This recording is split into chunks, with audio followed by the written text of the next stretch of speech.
Hello అండి, అందరికీ నమస్కారం. మీరందరు ఎలా ఉన్నారు? మేమైతే బాగున్నామండి.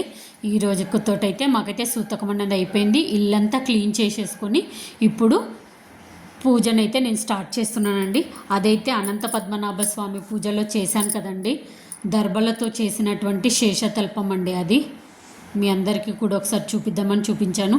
అలాగే నా దగ్గర ఉండేటటువంటి దేవుడి విగ్రహాలండి, అవన్నీ నేనైతే ఈ విధంగా నీట్గా క్లీన్ అనేది చేసుకుంటున్నానండి. నా దగ్గర ఈ 3 ఫోటోలు, అలాగే ఇక్కడ తెలుసు కదండి నిమిషాంబిక అమ్మవారు ఉంటారు, ఆ అమ్మవారి ఫోటో కూడా నేను తెచ్చుకున్నాను. అలాగే మా ఇంట్లో ఈ ఫోటో కూడా ఉందండి.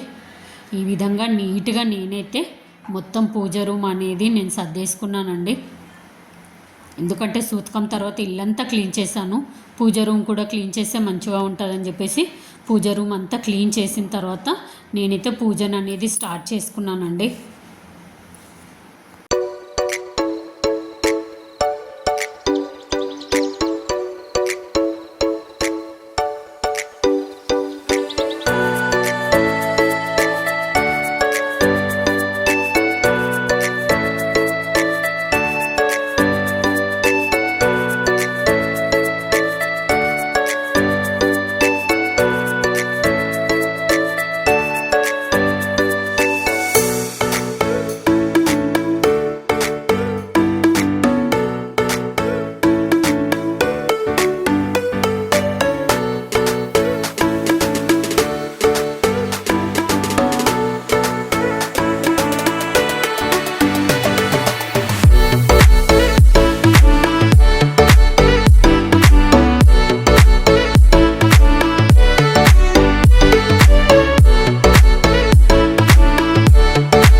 ఇప్పుడైతే ఫోటోలు ఇంకా విగ్రహాలు అన్నీ నీట్గా క్లీన్ చేసుకున్నానండి.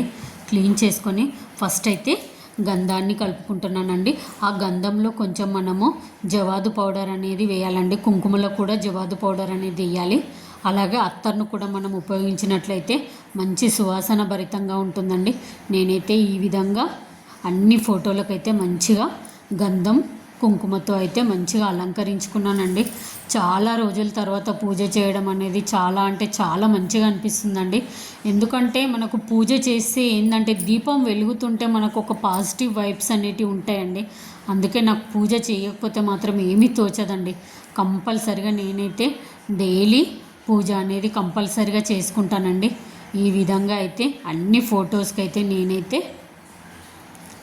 కుంకుమ గంధం బొట్లతో అలంకరించుకున్నాను. నేనైతే ఇది వారాహి నవరాత్రులలో అమ్మవారి ఫోటోనైతే నేను తెచ్చుకున్నానండి. అలాగే బ్రహ్మంగారు కూడా మా ఇంట్లో ఉంటుందండి. ఎందుకంటే మేము విశ్వబ్రాహ్మణులం కదండి, అందుకే బ్రహ్మంగారి ఫోటో అనేది మా ఇంట్లో ఉంటుంది. అలాగే నిమిషాంబిక అమ్మవారండి, బోడుప్పల్లో ఉంటుంది. ఈ టెంపుల్ వచ్చేసి చాలా అంటే చాలా మంచిగా ఉంటుంది. నిమిషంలో కోరికలు తీర్చే అమ్మవారండి. అలాగే ఇది అనంత పద్మనాభ స్వామి ఫోటో అండి. నేను అనంత పద్మనాభ స్వామి వ్రతం రోజు తెచ్చుకున్నాను కదండి, అది. ఇది వచ్చేసి సాయిబాబా విగ్రహం అండి. మా మమ్మీ వాళ్ళు షిరిడి వెళ్ళినప్పుడు నా కోసం తీసుకొచ్చారు. ఈ విధంగా నేనైతే అన్నింటికి మంచిగా కుంకుమ బొట్లతో గంధంతో అలంకరించుకున్నాను. స్వామివారండి, తెలుసు కదండి మీకు నాకు స్వామివారంటే ఎంతో ఇష్టం. నాకు ఈ విధంగా అలంకరించుకోవడం అంటే చాలా మంచిగా అనిపిస్తుంది. ఎందుకంటే వెంకటేశ్వర స్వామి అలంకార ప్రియుడు కాబట్టి నాకు అలంకరించడం అంటే చాలా మంచిగా అనిపించిందండి. ఈ విధంగా అయితే పూజ అనేది నేనైతే కంప్లీట్ చేసుకుంటున్నాను. చెప్పండి, మీరు ఇన్ని రోజులు నా పూజా వీడియోస్ మీరు మిస్ అయ్యారా? మిస్ అయితే కనుక మీరు నాకు కమెంట్ అనేది చేయండి. మా చుట్టాల్లో అయితే చాలామంది అడిగారండి, పూజా వీడియోస్ రావట్లేదు అని. రాకపోవడానికి కారణం అయితే ఇదండి. ఈరోజైతే పూజ చేసుకోవడం చాలా అంటే చాలా మంచిగా అనిపించిందండి.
ఈ విధంగా అయితే మంచిగా కుంకుమ గంధంతో అంతా అలంకరించుకొని అలాగే పుష్పాలతో కూడా నేనైతే మంచిగా అలంకరించుకున్నానండి.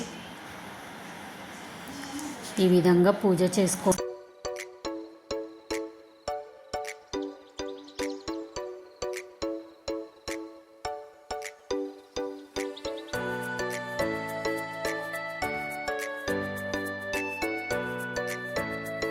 అలాగే బయట కూడా మాకు ఈ విధంగా ఉంటుందండి. లక్ష్మీ అమ్మవారు, గణపతి, ఇంకా సరస్వతి మాత కూడా ఉంటారండి. నేను బయట కూడా డోర్ పైన ఈ విధంగా నీట్గా తుడుచుకొని నేనైతే కుంకుమ బొట్లతో మంచిగా అలంకరించుకున్నానండి. ఈ విధంగా గుర్తులైతే వేసుకున్నానండి. అలాగే స్వస్తిక్ గుర్తును కూడా వేసుకున్నాను. మన ఇంటి పైన ఎప్పుడైనా స్వస్తిక్ గుర్తు కంపల్సరీ ఉండాలండి. ఎటువంటి నెగిటివ్ ఎనర్జీ కూడా మన ఇంట్లోకి రాకుండా ఉంటుందండి. అందుకే నేను ఇటుపక్క అటుపక్క 2 సైడ్లో నేను స్వస్తిక్ గుర్తు అనేది వేసుకున్నానండి. అలాగే మంచి తులసి చెట్టు కూడా నీట్గా క్లీన్ చేసుకొని తులసి అమ్మవారికి కూడా నేను పూజ అనేది చేసుకున్నానండి. అసలు ఎన్ని రోజులకు తులసి చెట్టును ముట్టుకున్నానా అని అనిపించిందండి. అలాగే గడపలక్ష్మి కూడా నేను పూజ అనేది చేసుకున్నానండి. ఇంతకుముందు మాకు పెయింట్ ఉండేది కాదండి, ముగ్గు. ఈ మధ్యనే మాకు ముగ్గు అనేది వేయించారు. ఇప్పుడైతే కొంచెం ముగ్గు అనేది కనిపించదండి, వేసింది ముగ్గు అనేది కనిపించకుండా ఉంటుంది. ఈ విధంగా నేనైతే మంచిగా అలంకరించుకున్నానండి. మనం ఎప్పుడు కూడా గడపను కాలితో తన్నకూడదండి. ఒకవేళ మనకు తెలియకుండా తగిలినా కానీ మొక్కుకొని మనమైతే లోపలికైతే వెళ్ళాలండి. నేనైతే ప్రతిరోజు పూజ చేసేటప్పుడు కంపల్సరీ గడపలక్ష్మిని పూజించుకొని మంచిగా మొక్కుకొని నేనైతే పూజను అనేది స్టార్ట్ చేసుకుంటానండి. నేను పిల్లలకు కూడా అదే విధంగా చెప్తానండి. ఎప్పుడు కాలి తగిలినా మొక్కాలు బెట అని చెప్పేసి చెప్తాను. ఈ విధంగా మంచిగా గణపతికి అయితే మొక్కుకొని నేనైతే పూజను అనేది స్టార్ట్ చేసుకున్నానండి. ఎంత కళగా అనిపిస్తుందంటే పూజ రూము చాలా అంటే చాలా కళగా అనిపిస్తుందండి ఈరోజు పూజ చేసుకోవడం. ఈ విధంగా మంచిగా పూజ చేసుకొని అందరి దేవుళ్ళకైతే నేను మంచిగా మొక్కుకున్నాను. అంతా మంచి జరిగేటట్టు జీవించు తండ్రి, ఎప్పుడు ఏ విఘ్నాలు లేకుండా మనం అందరం సుఖ సంతోషాలతోటి మంచిగా ఉండాలి అని చెప్పేసి నేనైతే మంచిగా మొక్కుకున్నానండి. కొబ్బరికాయ కూడా చాలా అంటే చాలా మంచిగా పగిలిందండి. అలా మధ్యలోకి పగిలితే మనకు మంచిగా అనిపించిద్దండి. అలాగే నేను స్వామివారికి సేమియా పాయసం కూడా చేశాను. అలాగే ఈరోజు శనివారం కదండి, వెంకటేశ్వర స్వామికి అయితే తులసి దళాలతో అష్టోత్తరం అనేది నేను చేసుకున్నాను. ఈ విధంగా అష్టోత్తరం అయితే కంప్లీట్ అయిపోయిందండి. అలాగే నాకు వచ్చినటువంటి కొన్ని గోవింద నామాలు కూడా నేను చదువుకున్నాను. ఈ విధంగా నేనైతే మంగళహారతి ఇచ్చి పూజనైతే కంప్లీట్ చేసుకున్నానండి. నేనైతే ఇక్కడ ఒక పాట పాడతాను, వినండి. మంగళహారతి పాట. శంకరాయ శంకరాయ శంకరాయ మంగళం, శాంకరీ మనోహరాయ శాశ్వతాయ మంగళం.